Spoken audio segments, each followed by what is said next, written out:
భారత grand master Telugu తేజం కోనేరు హంపి పిండే మహిళల వరల్డ్ ర్యాపిడ్ చెస్ ఛాంపియన్ గా నిలిచారు. ఈ నేపథ్యంలో నిజామాబాద్ ఎంపీ ధర్మపురి అరవింద్ కోనేరు హంపికి ఎక్స్ వేదికగా అభినందనలు తెలిపారు. ఈ వేదికగా ఆమె ఫోటోను జోడించిన ఎంపీ అరవింద్ ఈ అపూర్వ విజయంతో ఆమె దేశం అంతటికీ గర్వకారణంగా నిలిచిందని ప్రశంసించారు. PSLV సిరీస్లోని PSLV C60 రాకెట్ను ఇస్రో నేడు ప్రయోగించనుంది. నిన్న రాత్రి 8:58 కౌంట్డౌన్ మొదలైంది. 25 గంటల కౌంట్డౌన్ అనంతరం నేటి రాత్రి 9:58 రాకెట్ శ్రీహరికోట నుంచి స్వదేశీ సైంటిస్టులు రూపొందించిన స్పాడెక్స్ ఉపగ్రహాలను తీసుకొని రింగిలోకి దూసుకెళ్లిపోనుంది. ఈ ఏడాది భారత్కు ఇదే ఆఖరి ప్రయోగం.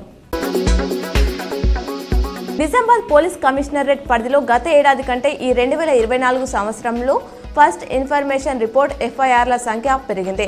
జిల్లా ఇన్ఛార్జ్ సిపి సింధు శర్మ వెల్లడించిన గణాంకాల ప్రకారం 2023 సంవత్సరంలో 8,635 FIRలు నమోదు కాగా ఈ 2024 సంవత్సరానికి 1.27% పెరిగి 8,745 FIRలు నమోదయ్యాయి.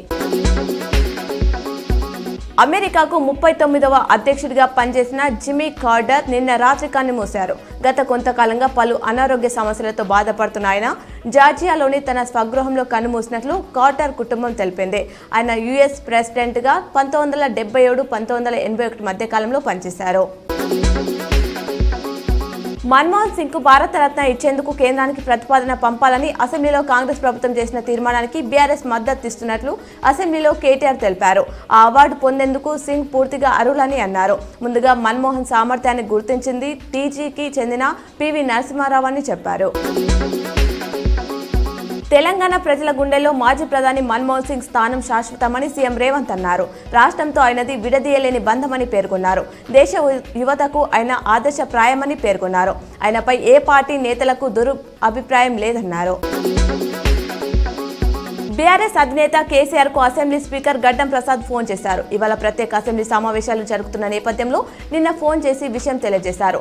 మాజీ ప్రధాని మన్మోహన్ మృతి పట్ల సంతాప తీర్మానాన్ని అసెంబ్లీలో ప్రవేశపెట్టనున్నట్లు కేసీఆర్ కు సమాచారం ఇచ్చారు. సభకు రావాలని ఆయన కోరారు.